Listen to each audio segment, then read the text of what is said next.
James Turner for the untouchable True School Sports. Let's go, baby. Bow! Be careful what you wish for because it can become a reality. The Untouchable True School Sports Empire proudly presents something that boxing games are missing. Hey, what's going on? It's your boy BT, and I came here to talk some boxing with the thousands of True School Sports subscribers. All right, so I've been wanting to make this video for a while as well, so I'm glad to get into this one as well. I've talked about him once on the channel before, but I wanted to make a more concentrated video on this particular fighter, and that's none other than the Puerto Rican welterweight contender, a man that's really done a remarkable job turning his career around. You know, he's went from gatekeeper and now he's a legitimate bona fide welterweight contender, and that is none other than the newly signed Samson Lukowitz fighter himself, Nicklaus Flaz. Yes, that Nicklaus Flaz. Let's talk about him. So, Nicklaus Flaz, 13-2, 9 knockouts. This is a guy that has a crazy story in boxing, because not so long ago, you know, as far as back as 2020, you know, he got knocked out, sparked out in one round by Nicklaus Figueroa. After that, went into a hiatus, went into a layoff, comes on a 2-year layoff. Brian Ceballos, highly touted prospect at the time, 13-0. A guy in Ceballos who had been a big mainstay in the amateurs, especially for New York City, winning the Golden Gloves and things of that matter. A lot of people were paying Brian Ceballos to really make some noise in boxing. And so this is supposed to be a fight for Brian Ceballos to get himself right. That wasn't the case. Flaz upsets him as the B-side.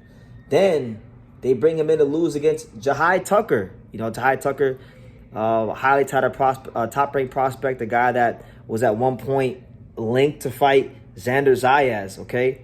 That goes up in smokes. He loses to Nicklaus Flaz. So Nicklaus Flaz upsets two prospects back-to-back with a combined record of 23-0 as the B-side.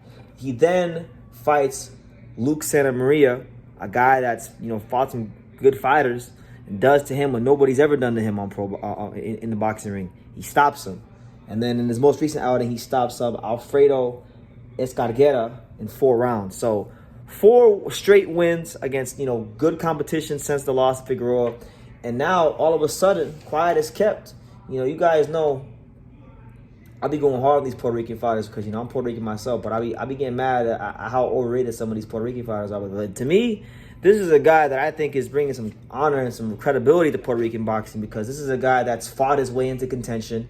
As it stands now, Flaz is your number 12 WBO welterweight contender, your number 9 IBF welterweight contender, and he's sitting pretty. I think there's a chance that he's going to be in line for a big fight. Now, I don't know if it'll be against like a Giovanni Santillan or a Conor Ben or whoever, but he's going to fight someone higher in class real soon. And I've been loving what I've been seeing from him. You know, I've seen a fighter that has been getting on his toes at times, boxing, power boxing. I've seen a guy in Nicklaus Flaz that is a crafty puncher. Like, if you go back and you watch the Luke Santa Maria fight, he scored a knockdown with the 2-1, the straight right hand jab combination. That dropped him. Sat him down and hurt him. I believe he stopped him with a liver shot. So this is a guy that's a versatile puncher. A guy that, you know, you have to be on your P's and Q's against. And I think, like Samson Lukowitz, who he signed to, I think that also goes a long way with him, because Samson Lukowitz is a very influential man. The fact that he now has that backing behind him, I would expect to see him on a PBC card soon, because generally speaking, Samson Lukowitz fighters tend to fight on, you know, PBC cards.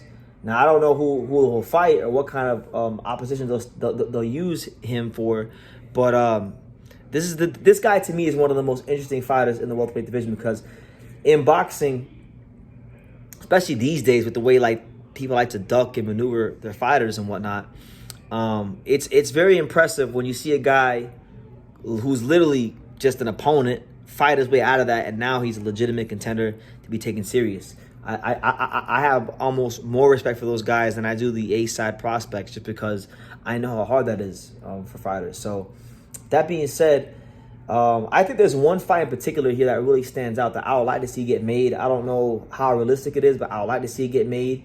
I would like to see Nicklaus Flaz, the number 12 WBO contender, fight the number 7 WBO contender, Derek Cuevas. You know, Derek Cuevas is a fighter that I am familiar with because Derek Cuevas is a fighter that used to fight a lot down in South Florida, used to train down in South Florida.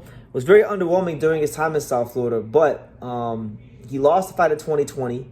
But since that loss in 2020, he's been on a winning streak himself. He's kind of done the Nicklaus Flaz thing himself, and he's been on a 5-fight win streak, all knockouts.